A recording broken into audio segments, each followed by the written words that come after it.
Oh, my YouTube. Give me one more second. Webinar's not open yet, so we're still good.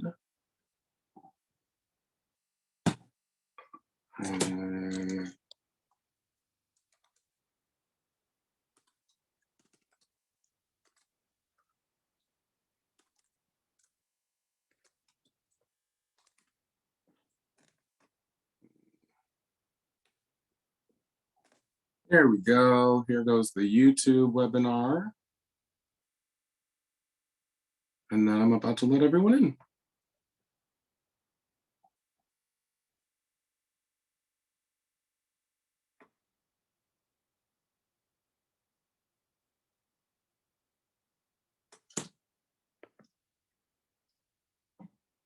in. All right, starting webinar.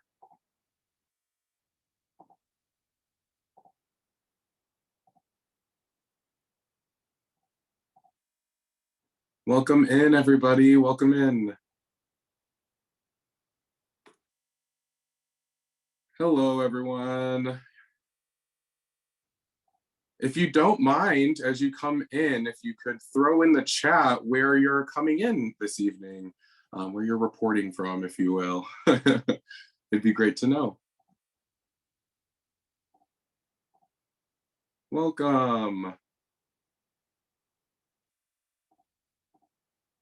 Welcome, welcome. All right, I'm going to go ahead and get started. Welcome to Stewart's Opera House. My name is Devin Sudman. We are delighted to be hosting another month of Spoken and Heard. I am the education director here at Stewart's Opera House. Tonight, I am wearing my black hat, a black sweater, and my black rimmed glasses. You know, feeling the gray skies. Stewart's Opera House is committed to our mission. Oh, I'm so sorry. I will make sure that the chat function gets fixed. Let me go ahead and make that. Everyone, I apologize. Go ahead and check to see if the chat is working now, everybody.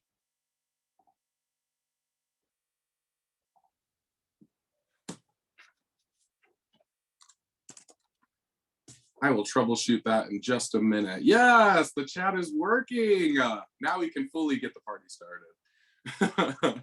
Stewart's Opera House is committed to our mission to be a regional leader in the arts community, a center for public expression, and an economic development partner for Southeastern Ohio. We acknowledge that our historic theater sits on the traditional homelands of the Shawnee, Adena, and Hopewell peoples.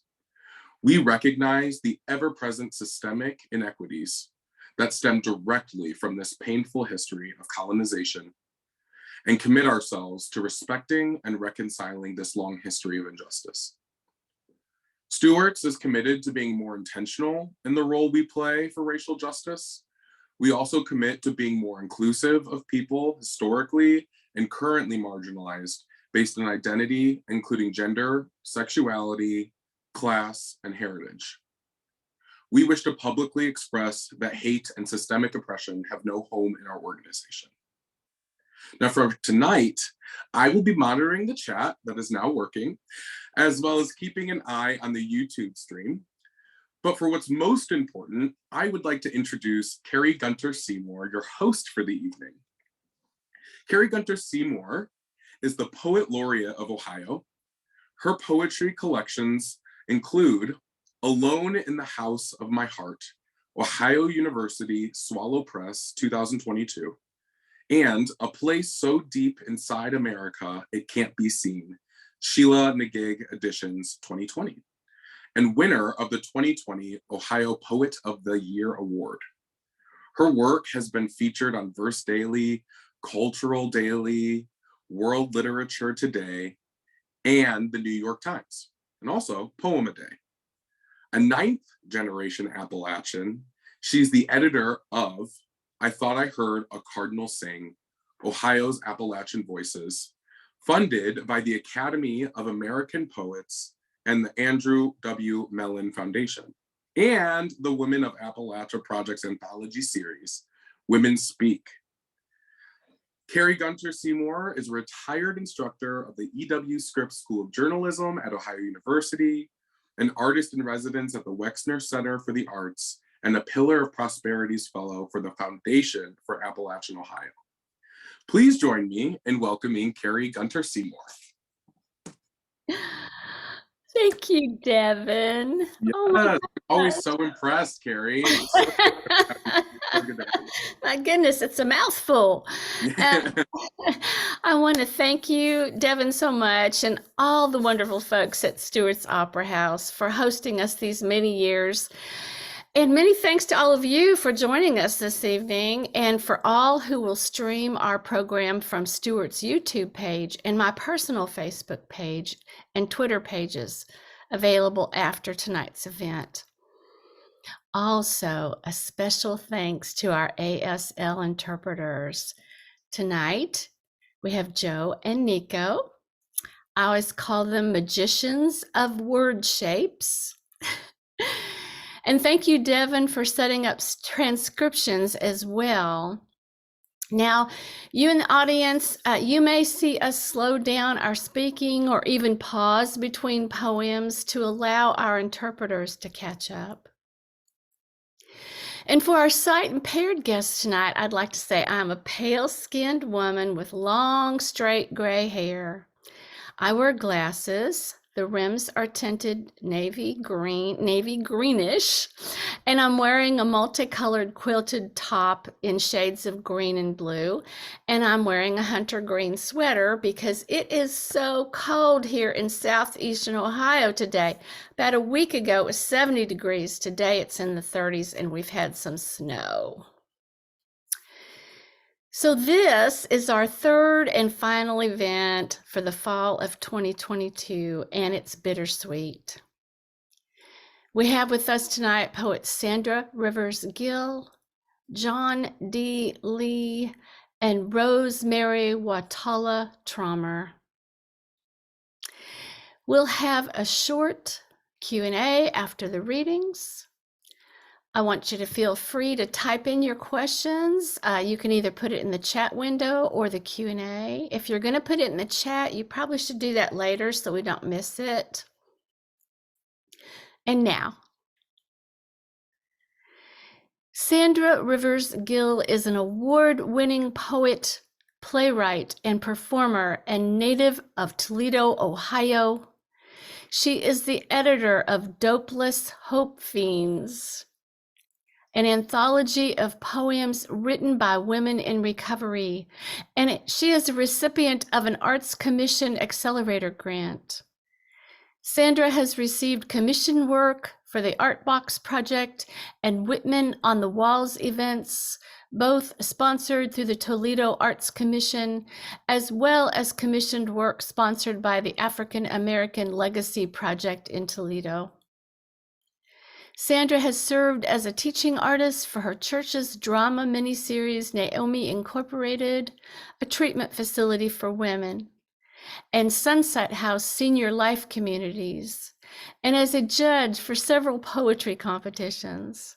Her work has appeared online and in numerous literary journals.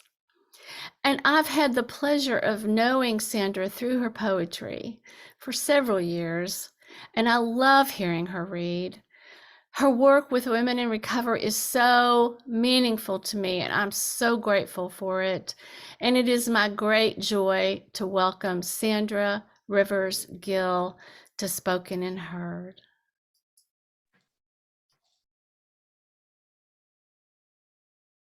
Hello, Kari. Thank you so much. That was a lovely, lovely introduction. I really appreciate it. I am blessed and honored to be a part of this Spoken and Heard in this space. Thank you so much for having me. Thank you to Stewart's Opera House for hosting this event or for sponsoring this event. To the lovely sign language interpreters with dancing hands, thank you. And to my fellow readers. A description of me: I have brown skin, brown eyes, dark brown hair. I am wearing a bright pink top. My hair is in an afro, it's pushed back, and I have silver earrings. So with that, I think I'm just going to get started. Thank you so much again for having me in this space. So my first poem is Ain't Nothing Like Family. At the kitchen table, we plant our hips, spread roots deep into the soil. We gather and grow bony plates into country fried chatter. Something good is always cooking, like the gospel of generous dessert, spooning our appetites, heaped all over our hallelujahs. It tests our mettle, stirs up a season of weight, gives us a bold flavor to chew. We ask for second helpings because we thirst for more than hot liquor and cornbread. Family is like leftover stew, hearty as God's honest truth. It's what Mama places on the table. Before prayers rise up, we come together, churned like homemade ice cream. We are a culture of ripened fruit, consuming what is not easy, learning how to appreciate our fullness. Our texture is aromatic spice. On our tongues, we crave living water, well done, like ribs on a summer grill, perfected in the smoke of fire. We are marinated in love, seasoned with the salt of our journey.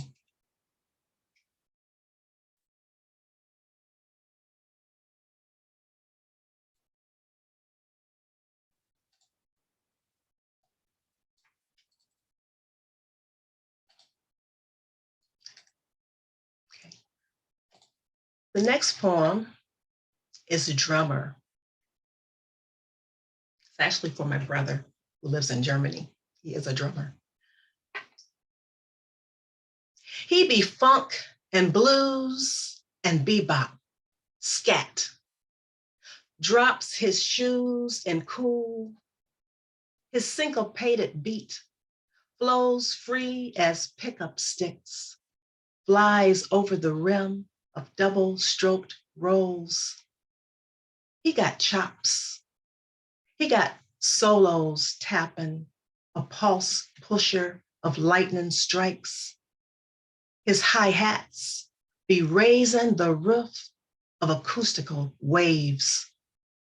He is an open mic, a long, distant hallelujah.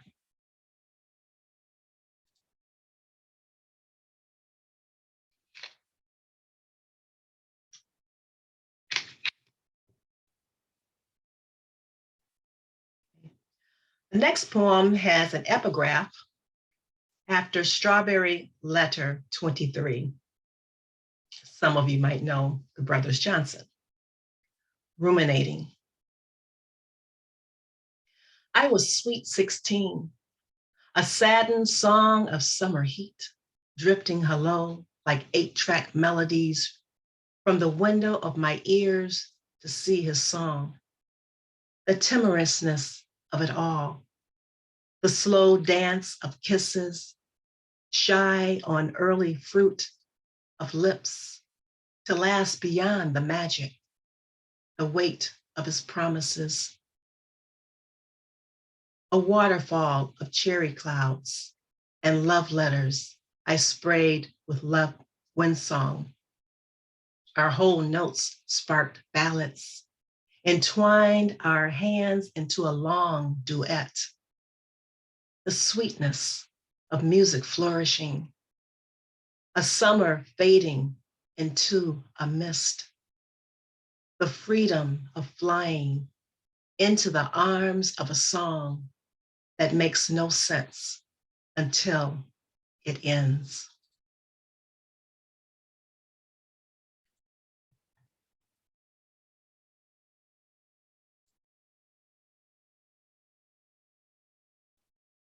Watch yourself. My son informs me he was schooled today, almost chalked up like a blackboard lesson. I am reminded my son is a tree bearing the danger of low fruit suspended. History is a class of teachers that mark him absent, but he sees the chariots of fire. My son tells me he does not resist the distant sound of blue night calling him. His answers attempt to soothe the silence in the trick of whirling lights. He is a man, no longer a boy, bound to dim narratives. His truth is a false arrest. The dog tags of discharge hang about his neck. In Galveston, a man's hands are roped, and he is led through town by mounted police.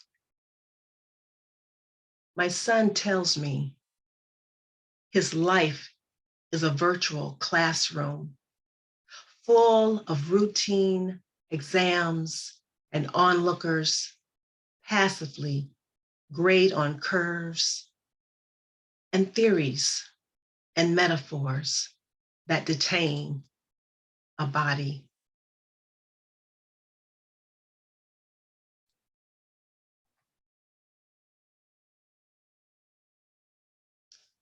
Fat meat is greasy. The air in our home spat like fat meat in a cast iron skillet. It was as hot as the R&B hit, "Let's Stay Together," because fast food caters to convenience. Love is supposed to taste better at home. Cooking is what my mother did. Money don't grow on trees, she say. The kitchen is where a family eats. It is where hard conversations remain, where uneaten leftovers are served the next day for breakfast.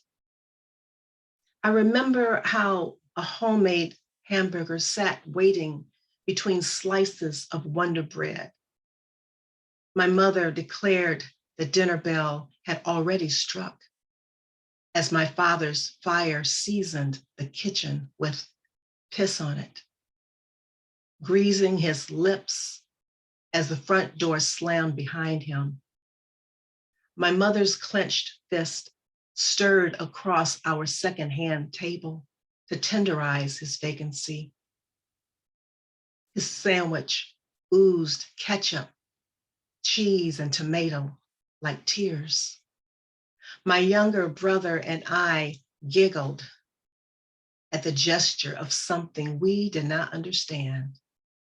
The aroma of questions lingered in the air.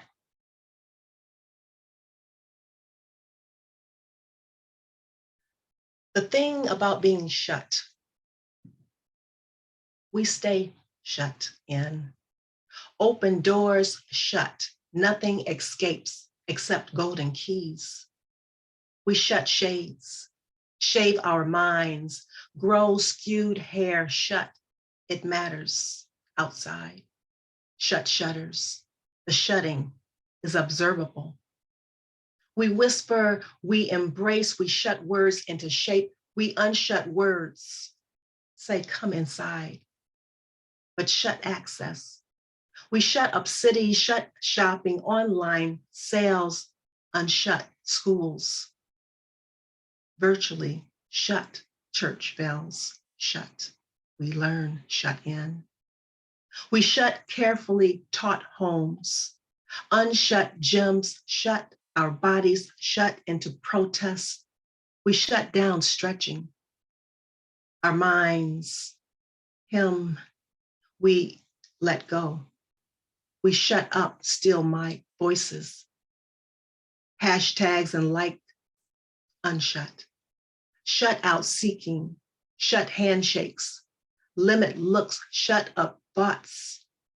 We stumble, we sprint, we unshut isms, unshut, we whisper, shut it down, beat the streets, shut, we bend our needs into lyrical dirges. Unshut, seems we are sewn into shut silence. Unshut streaming, news, screaming sirens, unshut, shoes, lay unrestrained, hummingbirds, unrhymed, wings shut down, pulsating, unshut songs, bones, raging fire, unshut, our eyes shut, doors shut, windows open, open, open.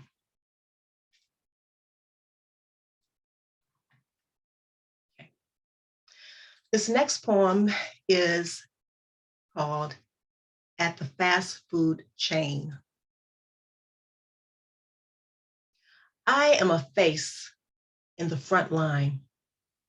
Base pay is fastened to my name across the chest of my smile. They hire me to take orders, and I am thankful for the 8 hours no one wants to work. Holiday shifts are long, dull days, but quickly raises my bank account, worth the inconvenience. A soundtrack of rain falls with the sun until serenity is interrupted. Prepared for this, I am poised with a friendly welcome. A man steps up to the counter, holds his peace between grip and gaze. There is no menu for his fast fingers and eyes that crave cash and carry. The barrel of his voice aimed in my direction. There is no panic button to push. My smile is a frozen shake of contradiction. His order is not on the menu as I hold up my hands. Give me the damn money. He wants what is in the kitty. I press the register's door, release the dead presidents, give him what is clenched in his jaws. I promptly bag his order. Take from the company's profit, but give good customer service. My life is worth every penny, not to speak to a thief who has no gift to gab. He will call you a bitch for asking him if he wants change.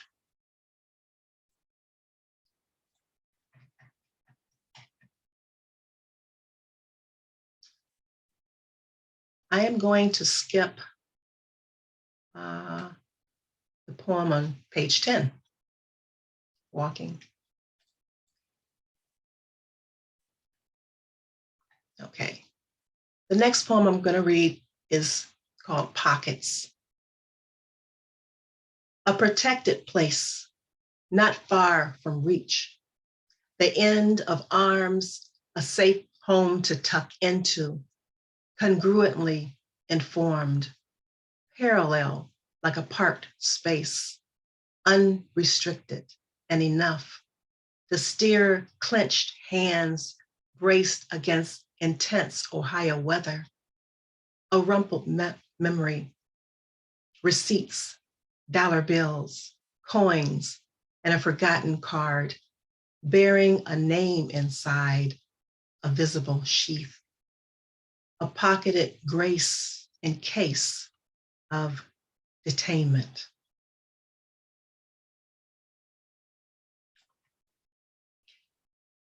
The next poem is perched on the trash of the world. Consider the evidence. Clownfish are stilled by what sparkles on the surface of the sea. No longer is breath spellbound by white cap beauty, swelling in the slow jam of a waltz. Let us pray for the state of global consumption. A tossed salad in the gyre of current bowls. It isn't what Mikey likes, a cereal of displaced dross, heaped on unsettled islands, are the ghost of chefs serving up unsavory gumbo, because soup is a legacy of leftovers, hanging shingles of makeshift bistros. No one said it was five-star dining, but an offer to devour pieces of paradise. Even the birds land on these dives. They talk trash, order from a menu that glitters from a hotbed of want.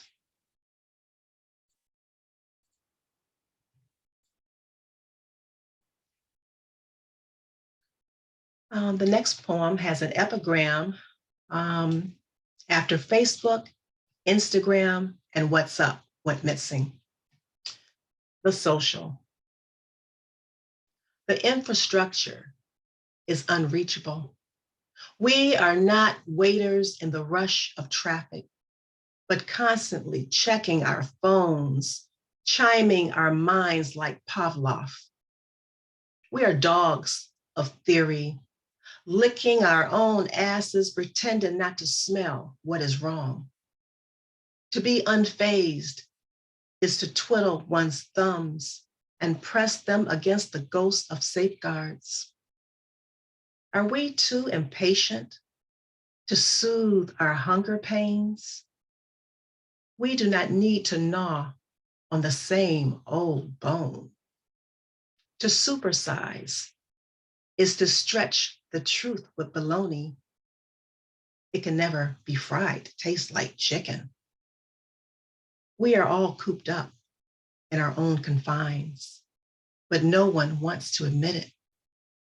The digital divide is not the promised land, but aren't we still thirsty? Okay, I'm going to skip over poem on page 15 in the garden. Okay, and I'm going to go to the next poem after that. She sees change. She sees change buried in what is broken. She bends her needs into a prayer, raises coins like Lazarus. Her frugal fingers saves what surrendered to sidewalks, bags a bargain in the basement of her purse, just to balance the budget with a good sale at Ticky's. She teaches her children how to shift, how to make something out of nothing.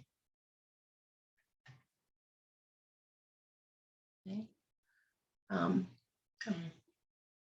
Two more poems and I will be done. Okay.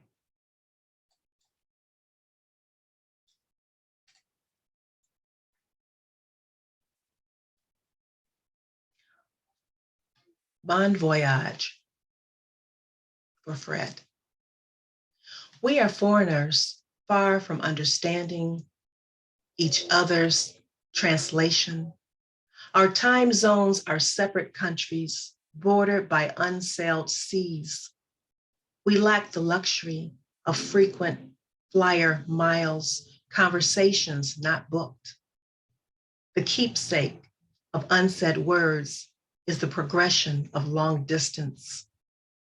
A second language greeted us unexpectedly, the love of letting go.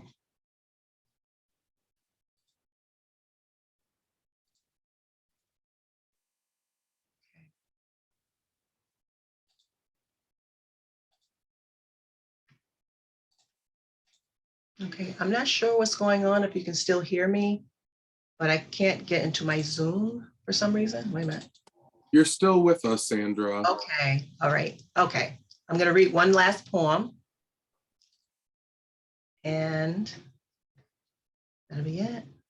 Okay. All right, this last poem is my poetry, and actually this is a spoken word piece. And it's the first one I've ever written, so it's near and dear to me because it tells who I am. Okay. My poetry. I've got the fever for the flavor of my poetry, because my words, my thoughts, my vibes have arrived, and my rap will come knocking, knocking at your door, ready to greet your consciousness, like a special guest coming to stay a while, exchanging smiles and sharing a friendly conversation with harmony. I was given the ability to share a panoramic slice of life as I see it, as I hear it, as I taste it, as I smell it, as I touch it. My poetry has a unique depository placed deep down on the inside of this humble soul by the Holy Spirit that keeps me going. Oh, I'm not talking about that Chattanooga choo-choo who's just blowing smoke, but like the little engine that could and did, because I think I can. I think I can. I know I can inspire you to admire my poetry and maybe even higher my poetry. My poetry will come singing like bells are ringing on Sunday morning, but you won't find this light snuffed out up under a bushel, because my rhythms will be rhyming on time, against time. I might have to ask for some more time, but when I'm off time, that is no time for me to retreat and fall down in defeat, because I know when I'm flowing, I might experience a little stage fright, but I'll just holler cut and do another take after the break, because my poetry is at stake. I'm a mad poet representing the society, sharing mad styles that are versatile, because I am so mad about my poetry as it flexes muscles during some mad aerobics. And I might have to make a mad dash to catch these thoughts, because if I don't write them down, the flow will simply go, go, go, and no one will ever know about my poetry or my harmony. Because I think I can, I know I can inspire you to admire my poetry and maybe even higher my poetry. I'm just one of many whose God-given talents has been exposed, giving him the glory while telling my own story through my poetry, Floetry. I am a possibility with rhyme ability. I am a smorgasbord of entrees selected from his choice menu. Therefore, I am a splash of love, a dash of salt, and dessert on the side. My poetry is a thought-provoking journey, allowing you to kick back and take an auditory round trip, transporting your mind to higher destinations, eastbound, westbound, north, and even southbound. You have your tickets. I hope you enjoy the ride. Thank you. Oh my goodness, Sandra, that was so wonderful, as I knew it would be. Thank you so much. And I'll say a little bit about what everybody's been saying in the chat, and that is there's so much music in your work, the cadence, and I think we're all enjoying the repetition. You are the queen of repetition. It's so wonderful. And I particularly love that you've shared with us. I really get the feeling of your sense of place. And when I say that, I mean sort of your culture and your region, you know, where you live in the city, and what you do when you're with your people. And, you know, that's my thing too. I love getting together with my people and sharing food and all those things that you do as well, but we all do them a little bit differently. And it's just so wonderful to hear about your family. I did want to make a remark about the poem Watch Yourself. That was so gorgeous. And we know how it is in this country, and we know that racism is rampant and just horrible. And, you know, we've taken many steps backwards. And I thank you for writing poems that can educate us and remind us what it's like to have a son as a woman of color. And I thank you for that, Sandra, and thank you for being here. Thank you for having me. Appreciate it. Well, after that, we have to move on, and it's always so hard to do, but I'm so happy. Jon D. Lee is the author of 4 books, including In Desiderato and An Epic of Rumors: How Stories Shape Our Perceptions of Disease. His poems and essays have appeared in The Atlantic, Sugar House Review, Sierra Nevada Review, The Writer's Chronicle 1, The Laurel Review, and The Infectionist Review, to name just a few. He's had an MFA in poetry from Lesley University and a PhD in folklore. He teaches at Suffolk University, where he also serves as a senior poetry reader for Salamander. So I've gotten to know Jon a bit through his work with the Power of Poetry Festival, which is held here in Southeastern Ohio in the beautiful Hocking Hills. I'm sure many of you have heard of that. And it's spearheaded by a friend of ours, Alan Cohen, and his nonprofit Raven Sun. And if you all are interested, you can find information online about the Hocking Hills Power of Poetry Festival. Jon has an amazing gentleness about him, a stillness, which makes him a standout favorite with his work with young people and emerging poets. And his own work is so achingly beautiful and bold and powerful. And I'm truly honored beyond words to welcome Jon D. Lee.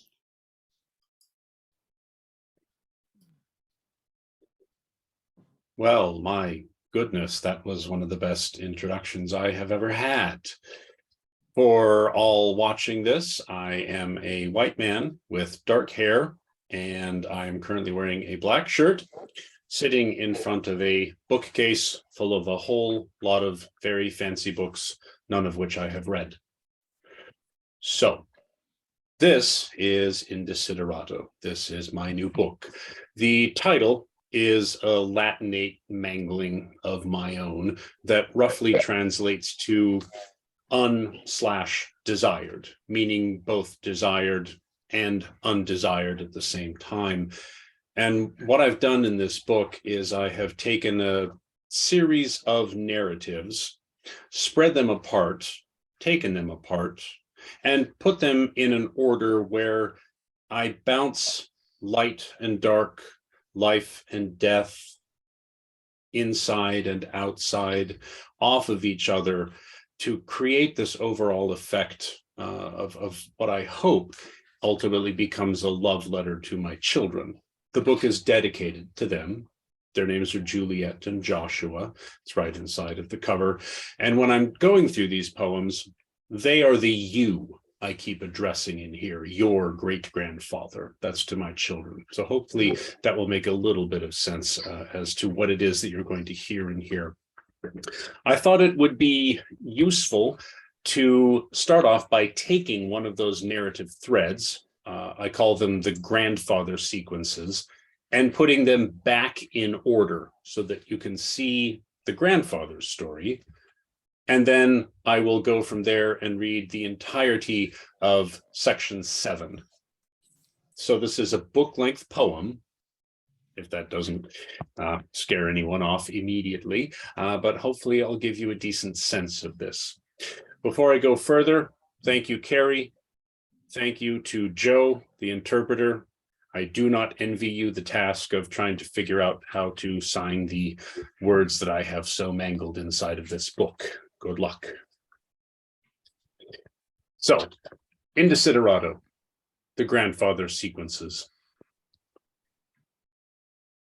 The country you were born in stopped the last great worldwide war with 2 bombs that killed more or less 100,000 people each. A loss we justified by saying it prevented further loss. And maybe it did. But it wasn't like the couple 100,000 died at once. only half did. The rest took a year or so. And now their children's children, and maybe their children too, who would be just as old as you, are gone. This is laughable, of course. They never even lived to be gone. My father's father fought in World War II, saw the bodies line the Battle of the Bulge, and may have helped to put some there. He must have known the smells of toxic gas, the unwashed bodies, heard the bombers' engines echoed in the muddy groans of not yet corpses.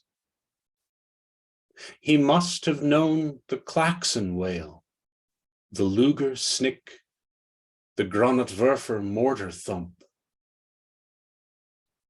the stomach wrench of silence.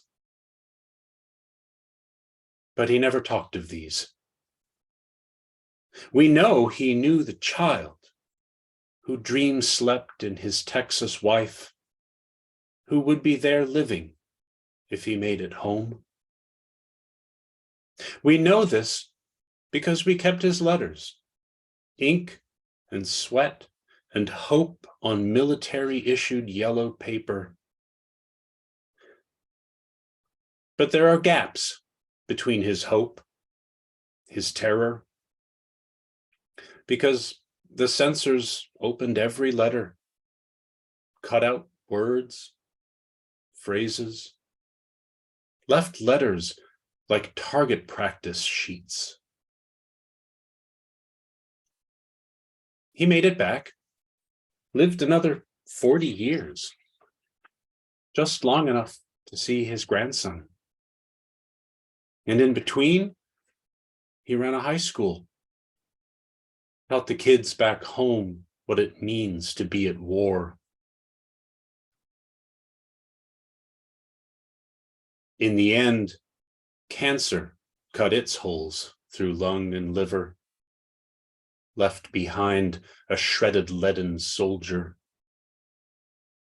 But the dream-sleep child he waited for lived on, grew, wed, had a son. Your great-grandfather on my mother's side dropped bombs from a B-17 to stop a greater Holocaust. When he got home, he decided that was enough and spent the rest of his life delivering beer for Lucky Lager.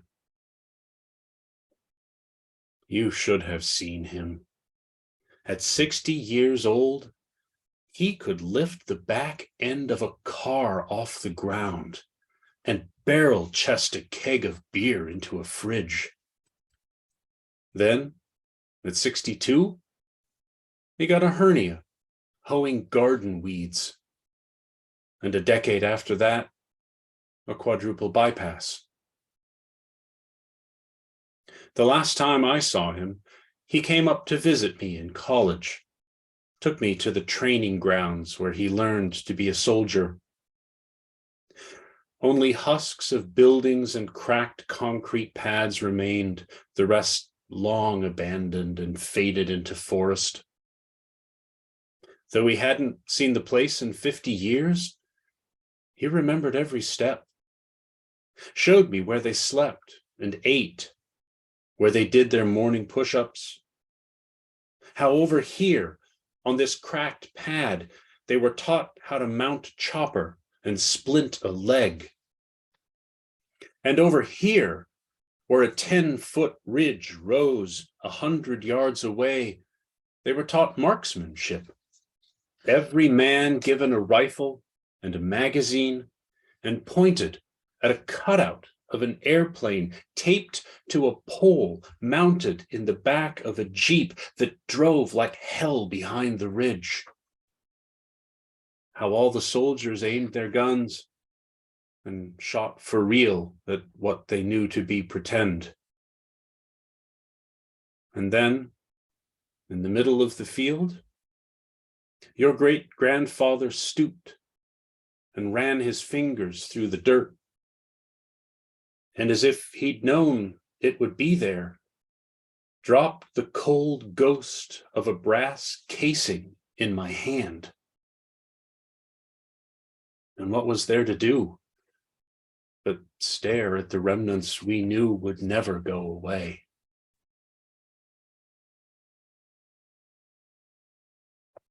The battlefields have healed, of course.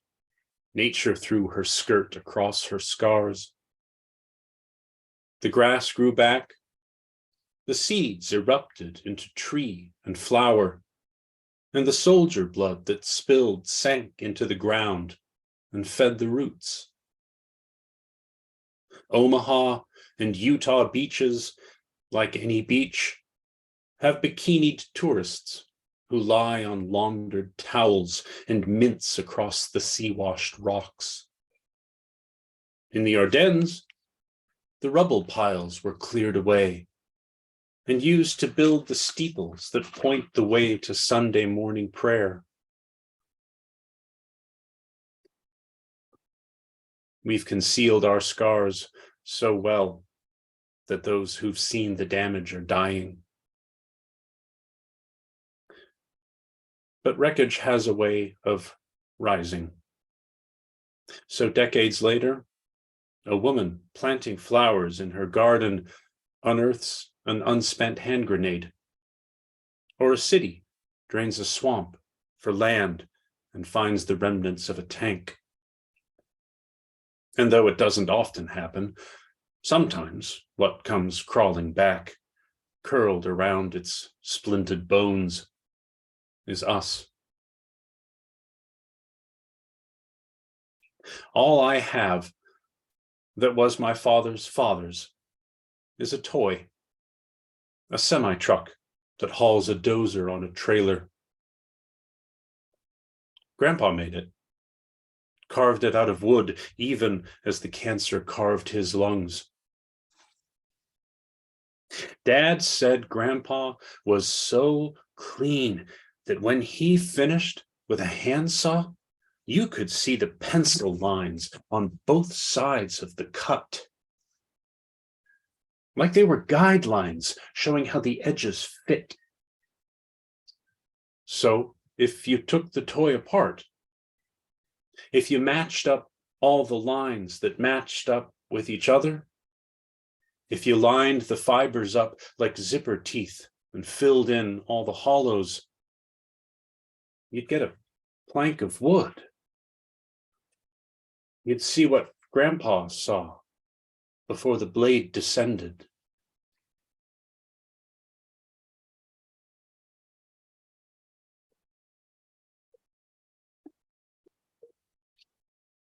So those were the grandfather sequences, and I will conclude with the entirety of section 7 of this book. You were push-pulled from the womb, Juliet. Little Gaia, Mary Magdalene, screaming at the cold and light, the feedback loop of hormone and contraction. The hands that gripped and twisted your soft skull and shoulders to a better fit. So much blood, world, child, in but a second or two, after 22 hours of pushing, grunting, screaming, and then you. And the bright red gush of what once surrounded you streaming into the clear plastic bag between your mother's legs. Seams distended at the weight, conical tip nearly touching the floor. And you, held by the doctor, cord trailing back to where you just were. Blue vein ribbon pulsing, jerking, and the doctor placed one clip, then another, and the cord stopped, feeding you the blood. And the doctor handed me the scissors with their pink plastic handles and pointed between the clips and said, "Would you like the honor?" So I took them. I cut you into the world, spurt from the wound, your mother closing her eyes, tired, asking if you were okay, and still more leaking. The clear plastic bag almost full, almost dripping onto the floor. But the doctor towel wrapped you, sent you to be weighed, measured, called for more towels and gauze, and wiped your mother clean, then pulled at the cord, frowned, pulled again, your mother grunting at pressure drugs can't touch, and wrapped the cord, figure 8, around index, middle, ring finger, and pulled, and frowned, and pulled, and called manual extraction to the nurse, and pushed in a hand, and your mother's stomach bulged at the intrusion, but the doctor closed his eyes, felt your mother's stomach move like you were still at home, kicking her eyes tight, teeth gritted, brow knit, and the doctor pulled again, and withdrew a fist of blue vein pink mass connected to the cord and dropped it in a stainless steel pan, sent it to the lab and the cord blood bank, and you, still eyes tight, screaming on the scales, but the doctor said, I think that's all. Then saw the fissures left by your exit and had the nurse bring black thread and curved needle and sewed your mother's wound shut, just 6 small stitches. Your mother past the point of feeling, responding, knowing, and stripped his glove from his hand and shook my hand up, down, and left the nurses to gather and place a pink plastic bucket beneath the end of the clear plastic bag to cut the tip, drain its contents, hand you to me as we watched the bucket fill, the room empty one by one, the metal instruments, the cotton wadding and latex gloves placed in separate containers, wheeled out on carts, sent to trash, incinerator, autoclave, until just your mother and you and I were left to consider what was done and stare at each other, the room so still, so still, so still.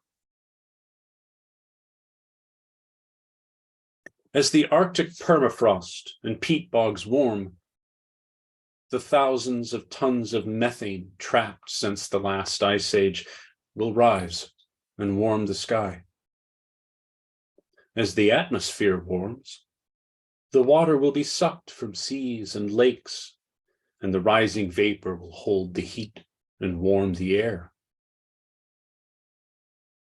As the rainforests warm and dry, and so too as the fires burn the mountains, the trees will topple and rot and release their tons of CO2.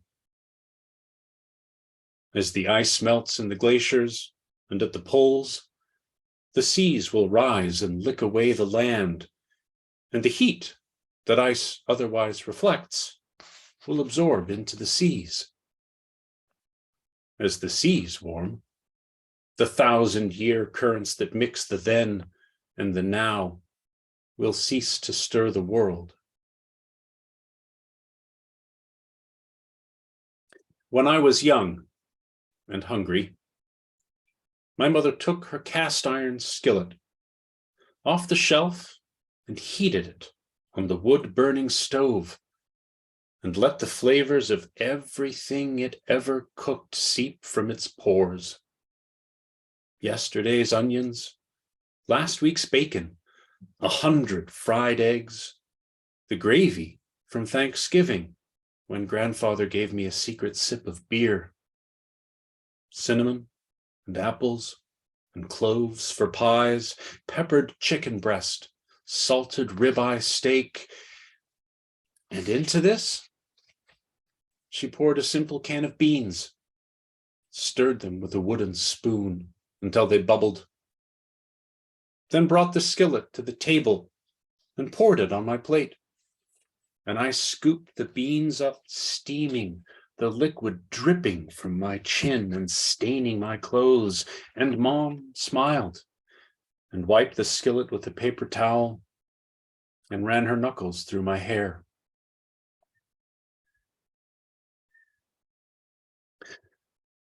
At the edge of what is known, a fringe of scholars who have spent entire lives examining the carbon isotopes, the 100,000-year-old bubbles trapped in ice, the waste that comes from burning oil and all the oil not drilled still left to burn, the meltwater pulse that gashes ice and shore, the colony collapse of pollinating bees, the disappearance of the nuanced biome, and the accelerating decimation of all that lives but us,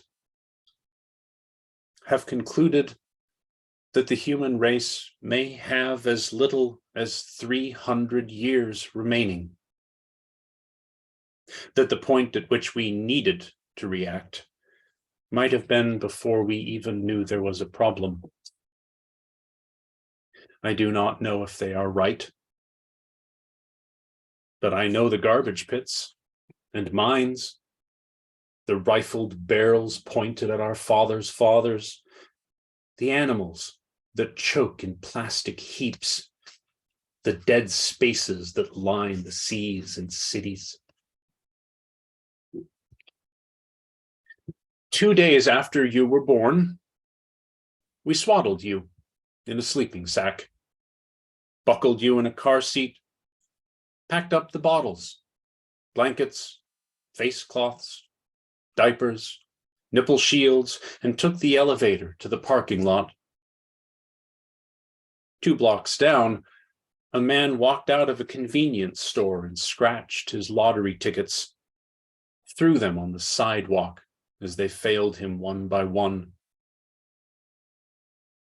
But past the homeless begging for food, the oil-slick waste pond in the construction yard, the miles of highway shoulders strewn with coffee cups and beer cans, we turned into a driveway clogged with last year's leaves and acorns, and handed you exhausted to your mother's mother, who shushed you in our green leather chair, who let you drool and spit up on her shoulder and weigh her arms until her hands slept.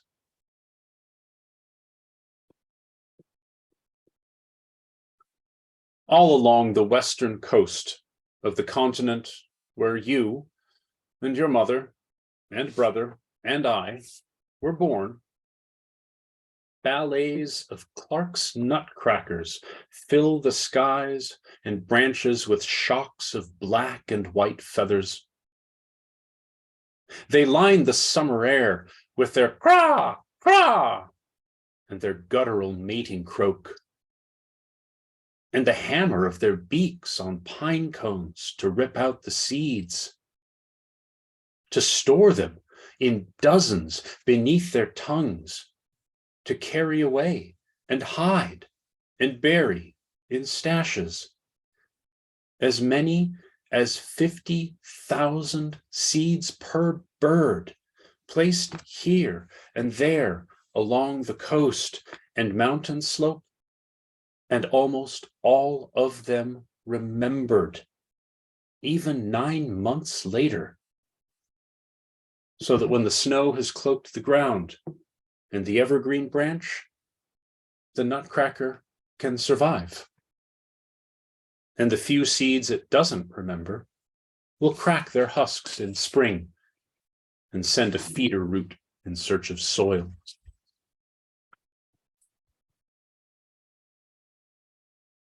We have had such little time together that I barely know your voice. My mother's mother died in her sleep at 91, only dimly aware that you had been conceived. My father's mother died this morning at 92, never having held you. I cannot imagine how they watched their men go off to war, watched the mail for news, and then took care of them when they returned. These men who drank and smoked and died too soon.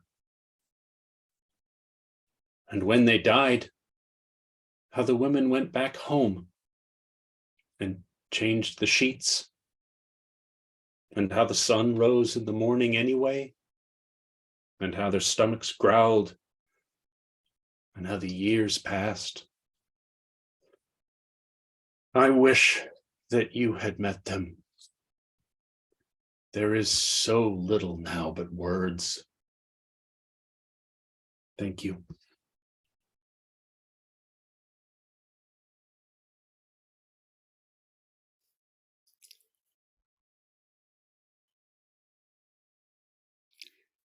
Mercy. I can barely speak. Jon, thank you. That was just amazing. I was trying to take notes and then I just couldn't anymore because I was so enraptured. But I love this concept of writing this book of history for your children. And first of all, what a wonderful, loving thing to do. And I'm thinking about them being able to hold this in their hands, and your grandchildren and your greats, long after you're gone, this book will remain. And I just the idea of that is just so beautiful to me, that concept. And I loved, well, first of all, your work is so visceral and so visual, and you can see every little detail. You're just so gifted. And I say gifted because I know you work hard. I don't mean you don't work hard for it, but my gosh, are you good at it?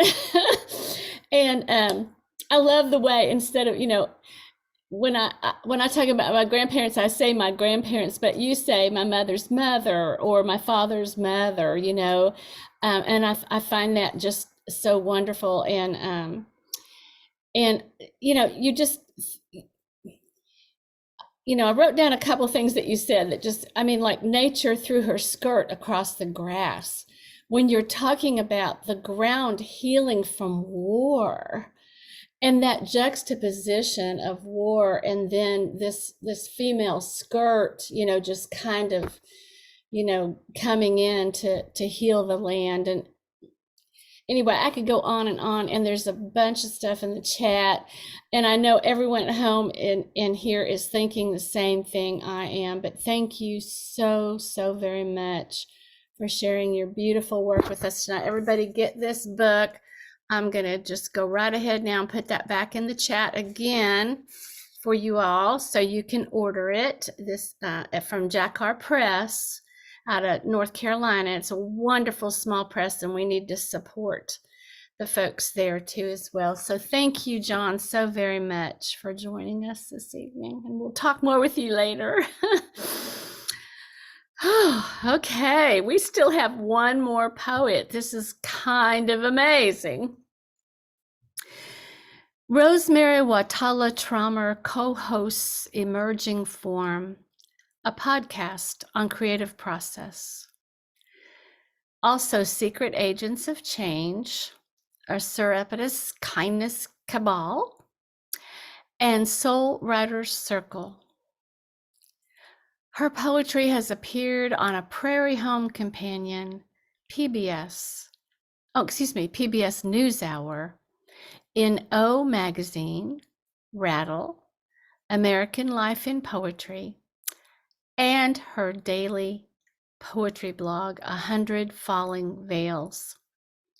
Her most recent collection, Hush, won the Halcon Prize, and Naked for Tea was a finalist for the Able Muse Book Award. Her one-word mantra is, adjust. I met Rosemerry many years ago, again at the Power of Poetry Festival. And it was at a time when I was not even sure I was a poet yet. And Rosemerry has been such an inspiration to me and so many emerging and established poets and all in between. She's also amazing with young people. And I'm so in awe of the fact that her writing practice is to create a poem every day. And every day you'll find that one new daily poem and maybe more on her blog, which I mentioned earlier, 100 Falling Veils. And if you have not heard her yet, because she does way more than read, be prepared to be enchanted. Please welcome Rosemerry Trommer. Thank you, Kari. Not to make loss beautiful, but to make loss the place where beauty starts, where the heart understands for the first time the nature of its journey. Not to make loss beautiful, but to make loss the place where beauty starts, where the heart understands for the first time the nature of its journey. I wanted to start, those are the words of Gregory Orr. And I wanted to start with those words because I feel like they have been so helpful to me in the last year. And I know that many of us have experienced in the last several years enormous losses. And what Gregory Orr's words promise us is that there is also this possibility for incredible grace. And so when I thought about which poems I wanted to put together for this evening, I chose poems that touch on loss. I've had several large losses of my own in the last year and a half. My son took his life. My father died of kidney failure. And at the same time, I've experienced this enormous rush of love and grace. And so it is that the loss is not beautiful, but it is the place where beauty starts. And I wanted to somehow bring that very complex, paradoxical, beautiful, terrible mix to the poems tonight. So a program, I guess, on grief and incredible grace and gratefulness. I am a 53-year-old woman. I have pale skin, long dark hair. It's straight. There's some gray in it. I don't wear glasses, and I'm sitting in front of a bookshelf full of many, many, many, many poetry books and a bright green wall.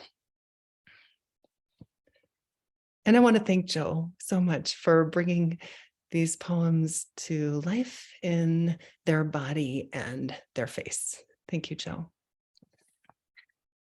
So I'm going to start with a poem that I wrote almost exactly a year ago. And this is a poem that I wrote when I was in Georgia visiting my mother. It was her birthday. She was turning 75. And my father was dying at the same time. And this song begins with an epigraph from Marcus Aurelius, the Roman general. He says, "What we do now echoes into eternity." This poem is called Gonna Rise Up Singing if what we do now echoes into eternity, then let there be more mornings, such as this one, in which my mother wakes me by singing a thin thread of melody that praises the beauty of the day. By breakfast, I feel the small reverberations of her joy as they ricochet in me, chiming against loss and fear. An unabashed gladness that rings against the holy ribs, that spirals inside the aortal caves, that peels through the chasms of the hours. By afternoon, it's coruscating, resonating, a bit of oral shine against the day's ache, helping me meet the world a bit more brightly. Think, after an eternity, how much beauty might have come from one simple tune, sung by one open heart, willing to sing for one moment what is true.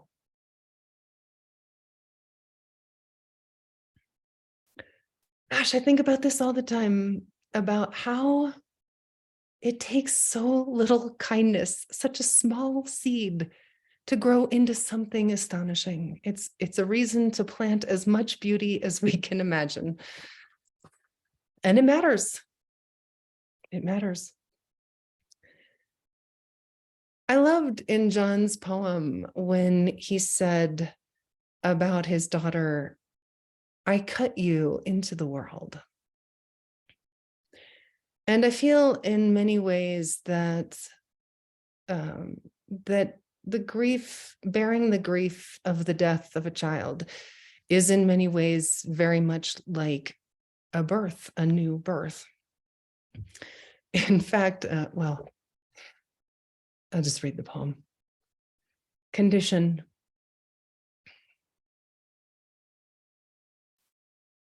My body, thank you for carrying this ache, for carrying it not like a burden, but like a baby, like a gift, like something that will change you and keep changing you forever. Of course, you would want to shut down, to close, to contract, but I see how the grief grows you, though it shreds your sleep, though it drops you to the floor. You learn what it is to be a mother. Through no effort of your own, you are on board for a miracle. So big, this invitation to love. Oh, body. You would never ask for this. And yet, you meet grief every moment. You find inner doors you never knew were there. And you swing them open, not to rid yourself of the ache, but to grant it full access, to know the grief completely, to let it rewrite you, remake you, rebirth you, to let grief teach you what it means to be alive.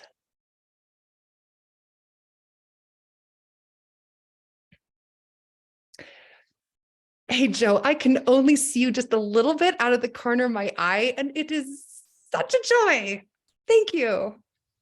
Thank you. Thank you. This is the prayers. And when I was, maybe 15 years ago, and I was having a very difficult time in my life, I had this prayer, very similar to what Sandra said at the end of one of her poems. She ended the poem with open, open, open. And my prayer at this time was, open me. This poem is called The Prayers. When I asked the world to open me, I did not know the price. When I wrote that 2-word prayer in the sand, I did not know loss was the key, devastation the hinge, trust was the dissolution of the idea of a door. When I asked the world to open me, I could never have said yes to what came next. Perhaps I imagined the waves knew only how to carry me. I did not imagine they would also pull me under. When I asked the world to open me, I had not imagined drowning was the way to reach the shore. The waves of sorrow dragged me down with their tides of unthinkable loss. The currents emptied my pockets and stripped me of my ideas. I was rolled and eroded and washed up on the sand like driftwood, softened. I sprawled there and wept, astonished to still be alive. It is not easy to continue to pray this way. Open me. And yet it is the truest prayer I know. The other truest prayer, though sometimes it frightens me, is thank you.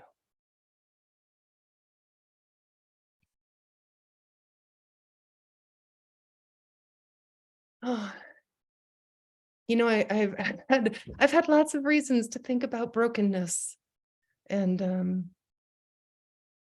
how my ideas about brokenness have changed so much. I really used to believe, I think, in fixing and what is it John said? Wreckage has a way of rising. But wreckage, well, I'll let the poem speak. What's in a broken cup? Not everything broken need be fixed. Even the loveliest cup, the one that seemed perfection, the one that fit just right in the hand and held the favorite wine, even that cup is only a cup. And being fashioned out of breakable clay, it was, we could say, made to be broken. The fact it was fragile was always a part of its value. In shattered fragments, the cup is no less treasured, perhaps even more treasured now that its wholeness is not taken for granted. There are some who would throw the pieces away. There are some who would meet them with glue or even with gold in an effort to repair. But there are some who will cherish what is broken, hold it even more tenderly now, trusting its use, though different, is no less valuable. Trusting a fragment is sometimes more than enough. Trusting we might now sip our wine straight from the source.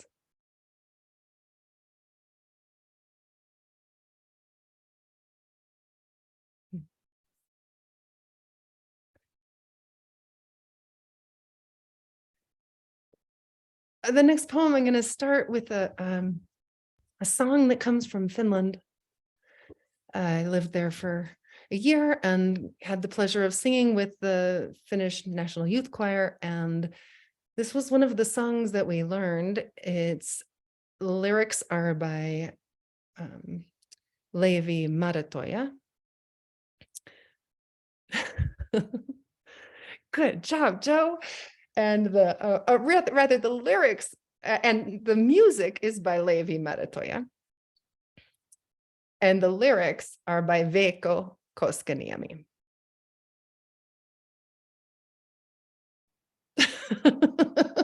Finnish names are not easy.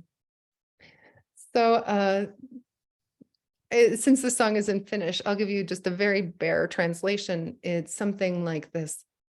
Look at all the waves on the water as they move, all of them breaking into one another. And they arrive at the ocean and become one big water. And this is like the soul on its journey, rolling in the current with all the other waves and not asking how. The poem's called All is Water, and it has an epigraph, One river gives its journey to the next, by Alberto Rios.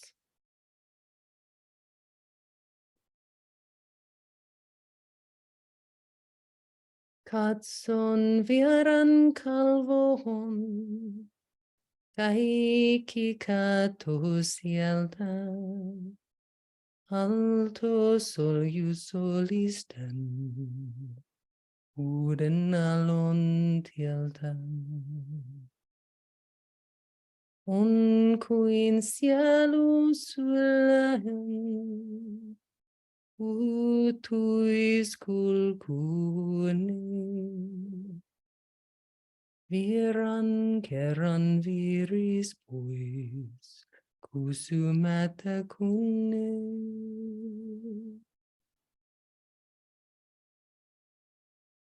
I thought it was I giving the journey to you. You gave the journey to me. I thought I was the headwaters, but I have become your tributary. Now, I carry your turbulence, I carry your calm. I carry the waters of my own breaking. A river follows the same changing course, but the water moving through is always new. Let's name this river the river of sorrows. Let's name it the river of love. New. Is it any wonder I am startled by this journey? Old. Is it still any wonder I am longing to give? Traveling these shores, there are moments when I feel every other wave that has ever passed, and feel every wave that will ever be, and know myself a share of something greater, something generous that is always giving, something ever borrowing from the current of the world. On kuin sielu sulhen, uutuiskulkuinen viran kerran viris pois. Kysymättä kunne.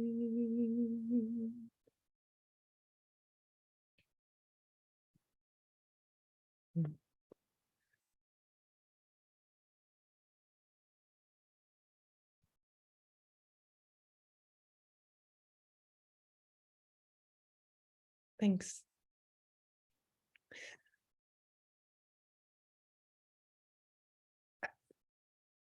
There's something astonishing I didn't know about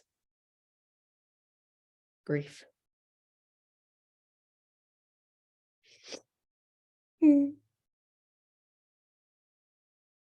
Oh, for you who know me, you knew there was very little chance of me getting through this program without crying. What I did not know was how much love could show up from strangers, from friends. I have been so grateful for the love that has carried me. To everyone who has supported me this year. Let's say we gathered on the street tomorrow.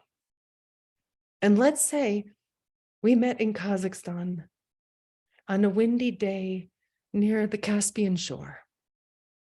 Then I would say to you, as the Kazakhs do, I see the sun on your back. It means thank you for being you.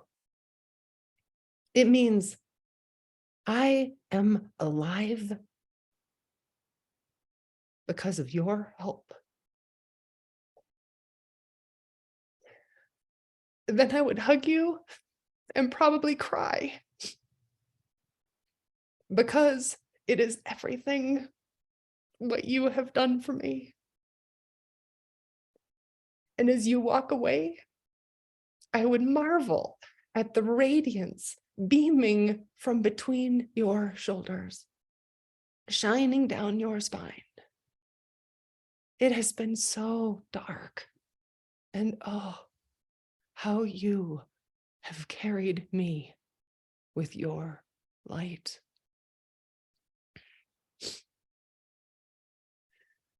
Ah, well,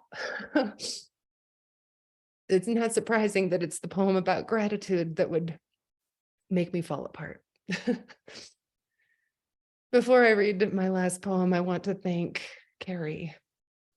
Thank you, Kari. What a beautiful offering. I want to thank Stewart's. What an amazing program. Thank you. I want to thank Joe. I want to thank Nico, our interpreters tonight. I want to thank Sandra and Jon and every one of you who showed up. And I want to thank all the people who honestly have supported me in the last year and a half and made it possible for me to be here. And I'm going to close with this poem. Oh. Watching my friend pretend her heart isn't breaking. On Earth, just 1 teaspoon of neutron star would weigh 6 billion tons. 6 billion tons equals the collective weight of every animal on Earth, including the insects, times 3. 6 billion tons sounds impossible until I consider what it is to swallow grief.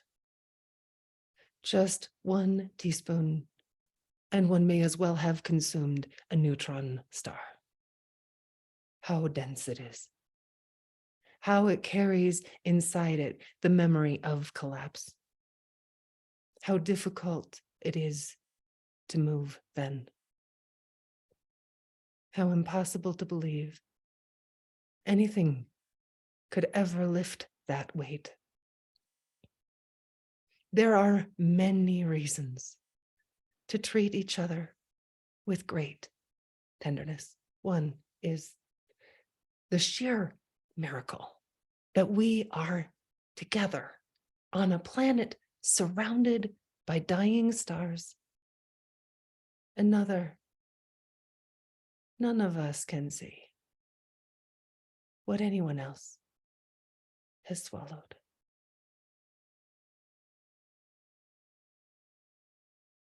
And thank you. Thank you. Rosemary, I hope you know you are loved so much, so much.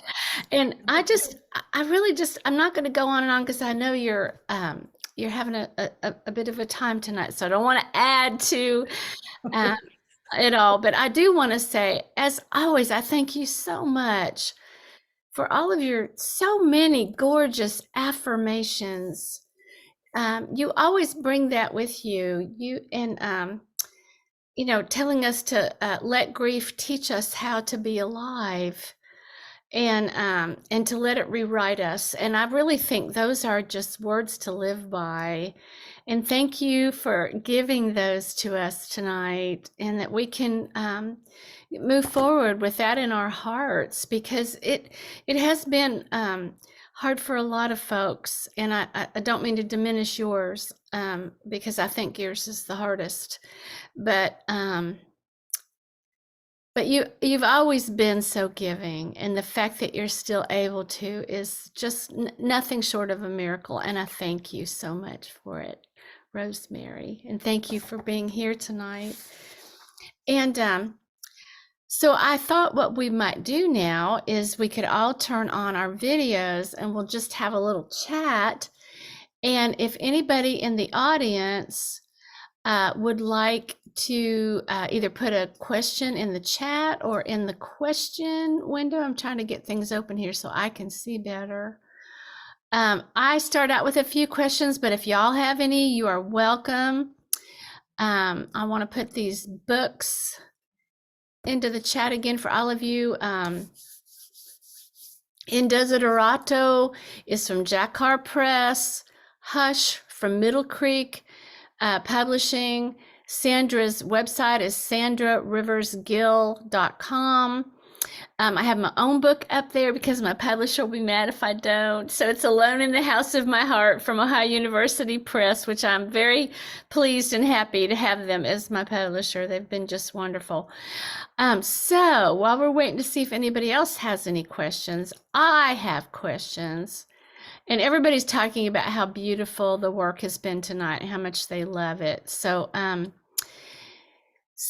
Sandra, I'll start with you, because I thought maybe you could tell us all about your work with women in recovery, and as much as you are willing or not, because I know there's a bit of confidentiality there as well.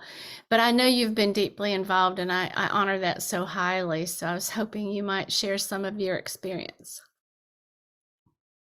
Oh, we need you to turn on your mic, Sandra. There we go. All right. I have served the women of this treatment facility for a number of years. I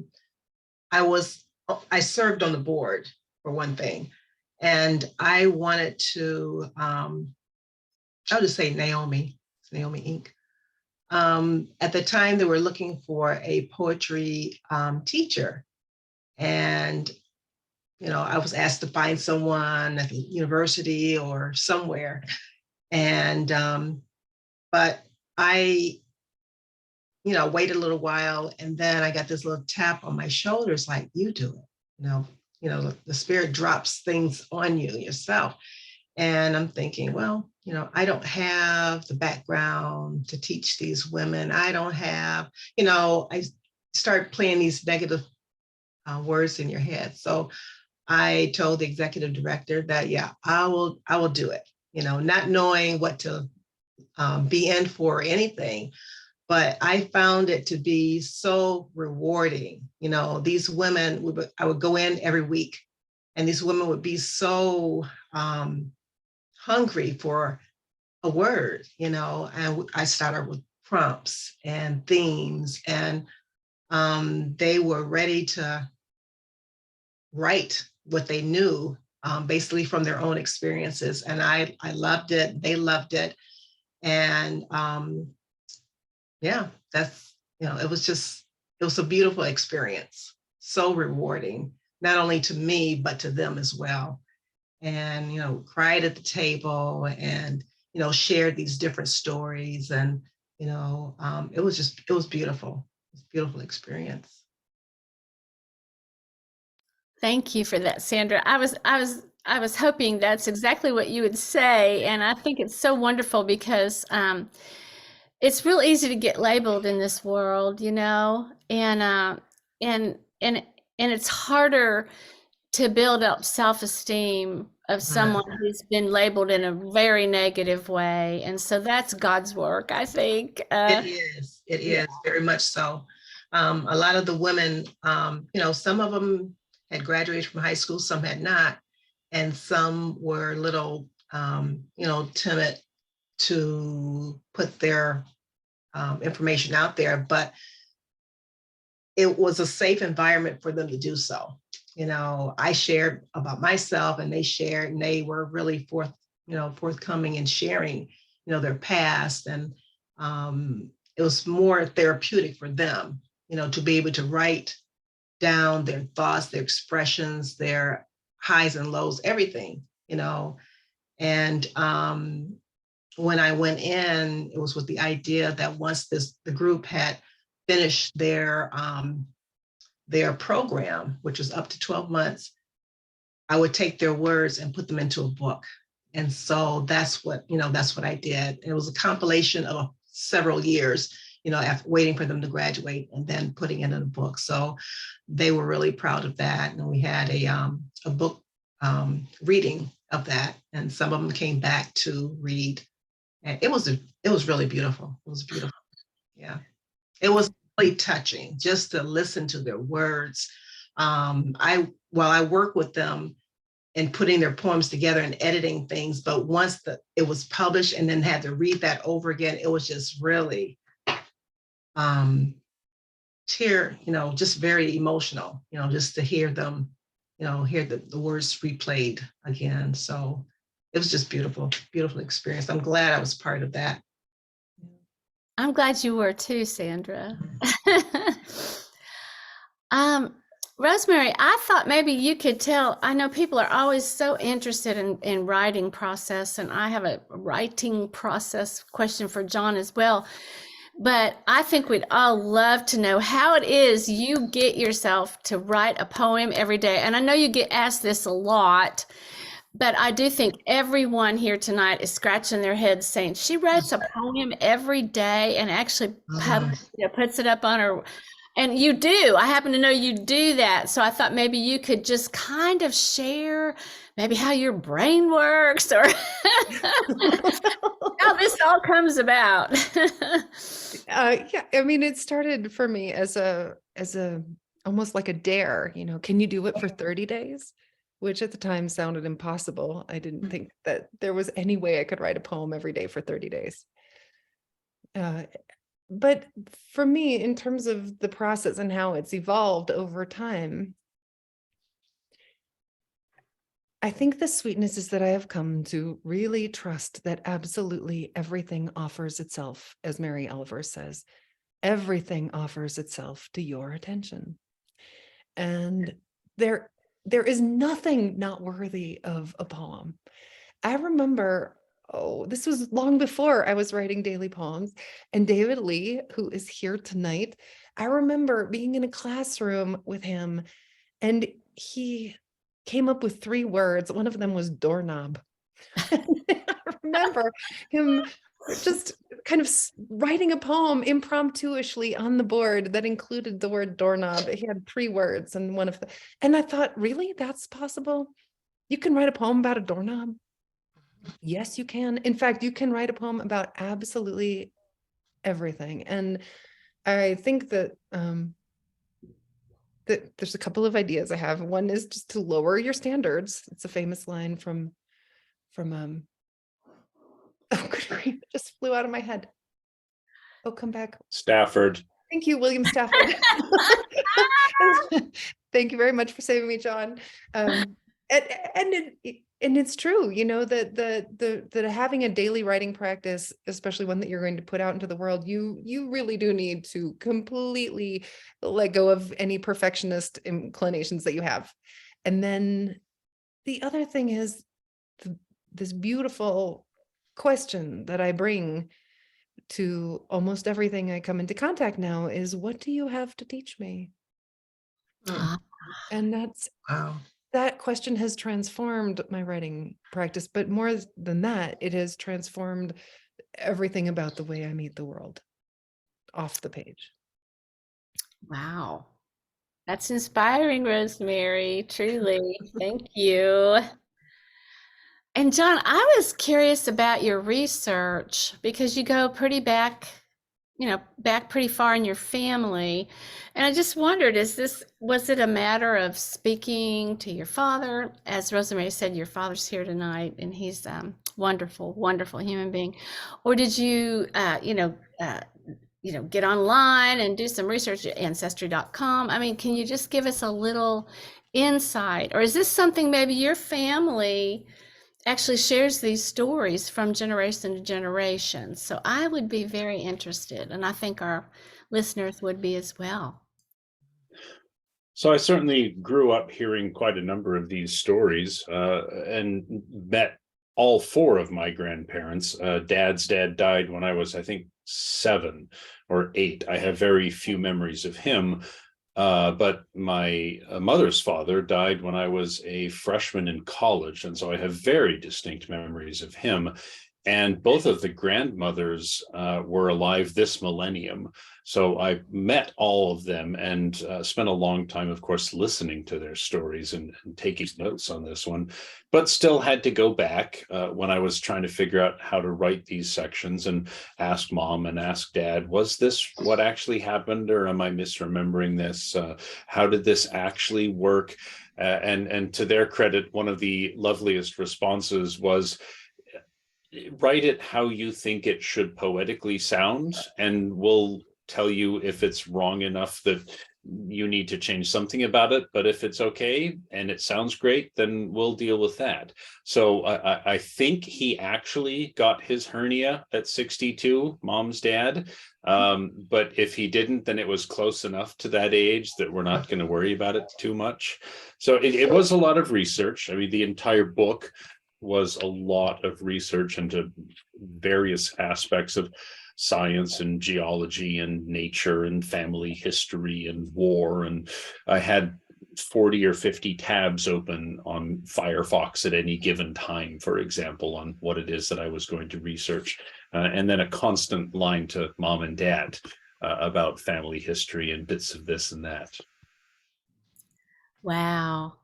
Well, I mean, it shows. I mean, it's just so thorough. It's so, as I said, so visual, so visceral, and I love the work. And I'm so taken by the fact that now your kids are not going to have to do that. You've done that work for them, which is really amazing when I think about it.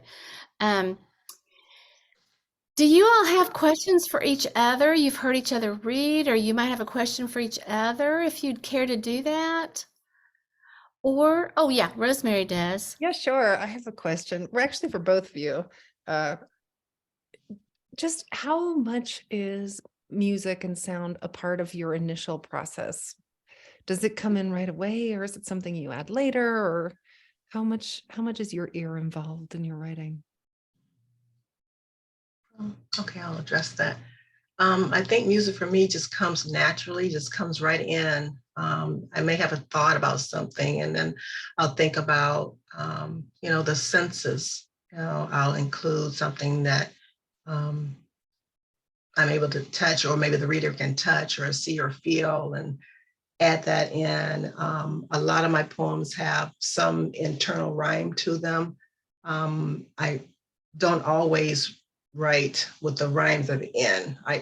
Sometimes I do, but most of the times I don't. So it's mostly free verse.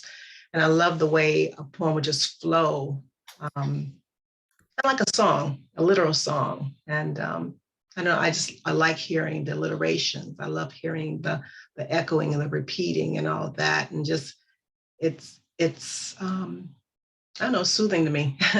It's something familiar about it, and just feels natural. I always grew up in a musical family. We were coming up, my mom would play music in the house, and no matter what, every Saturday morning it was something. She played everything. It was show tunes, it was jazz, it was gospel, it was R&B, it was everything.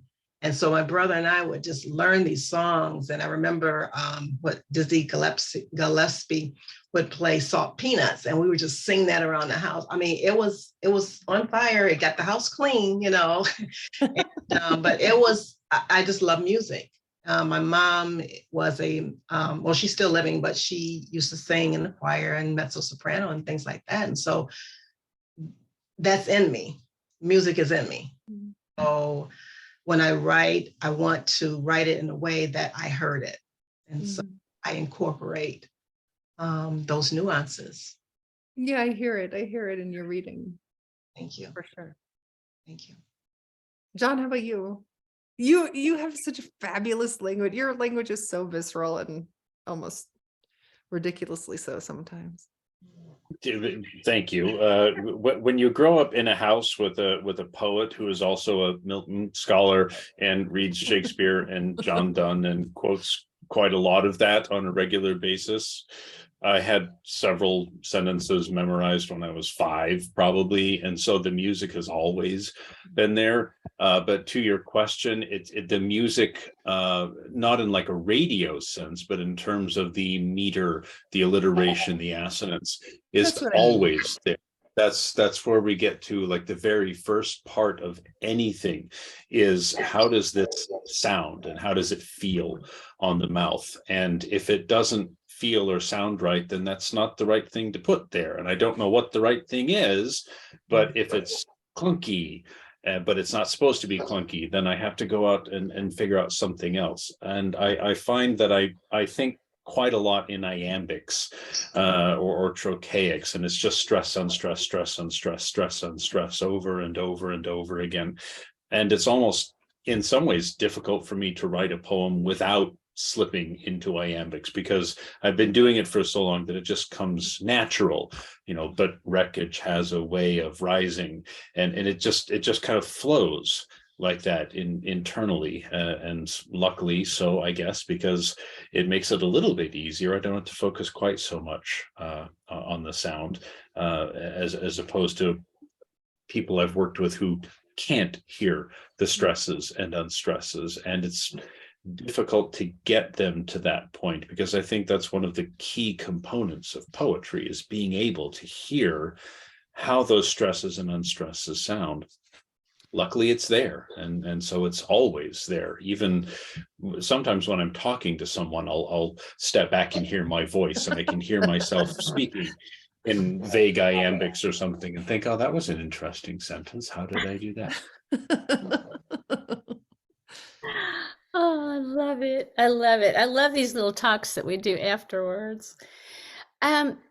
Hey, to y'all, it's the season of giving. No matter how you celebrate, it's always fun to give gifts, whether it be during November, December, or going into January, February, which are the really awful months when getting a gift of a book is such a wonderful thing to receive in the mail. So I wondered if you each might want to consider sharing one or two of your favorite poets, so that others might be able to investigate them. I know that's a hard question because we all love so many. So maybe what's your current favorite? Oh, what do we have there? Oh, you're gonna have This to. is Dad's newest book, Rusty Barbed Wire. I'll plug my own father if that's acceptable. This is his selected poems. Well worth. See, Rosemary's got one too. I do too. Anybody? Yeah, I have one too, and it is marvelous. So you're right. It's an excellent, excellent choice. Anybody else? Okay, I have one that is not a book of poems per se. It's not sold as a book of poems, but it's the Dictionary of Obscure Sorrows. Oh, Wow. It is phenomenal. It's all the words that you wish were in our language that are not. And the book itself, it's a black cover with gold lettering, and it feels like a gift when you hold it and you open it up. And for anyone who is a word lover, all of the words are carefully crafted out of words from other languages, so they make some sort of linguistic sense. And it's an incredible joy to read that book. thank you. Wonderful. I think there's a question here. Okay. When you write about something that is deeply personal, is there a line that you have to set and will not cross? And that's open to you all. You want me to read it again? Sure. When you write about something that is deeply personal, which obviously you all did, is there a line that you have to set and will not cross? I'll say that for the birth sequences in Desiderado, I had to have a lot of talks with my wife to make sure that she was comfortable with what I was saying about her nether regions, and had to edit out a few things. So yeah, not a good idea to cross those lines, I suppose. I see my friend Stephen Concert is here as one of the attendees tonight. And Stephen had a t-shirt that all of us wore one weekend in Utah at a poetry conference.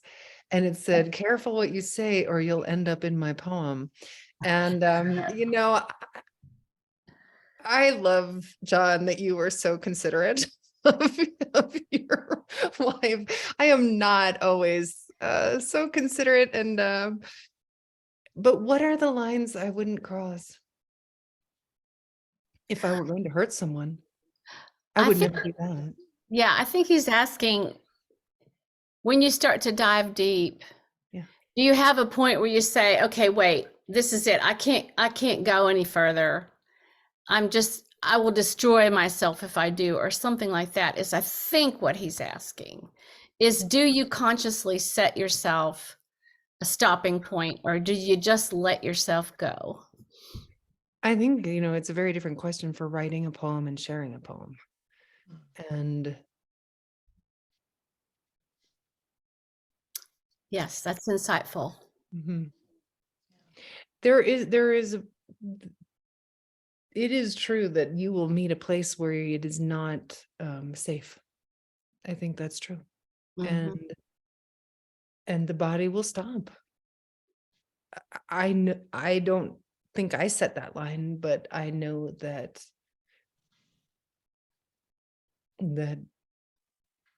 I can trust that I have some, it's like the emotional governor that's like, no, you don't get to go past this point. Which doesn't mean you never will.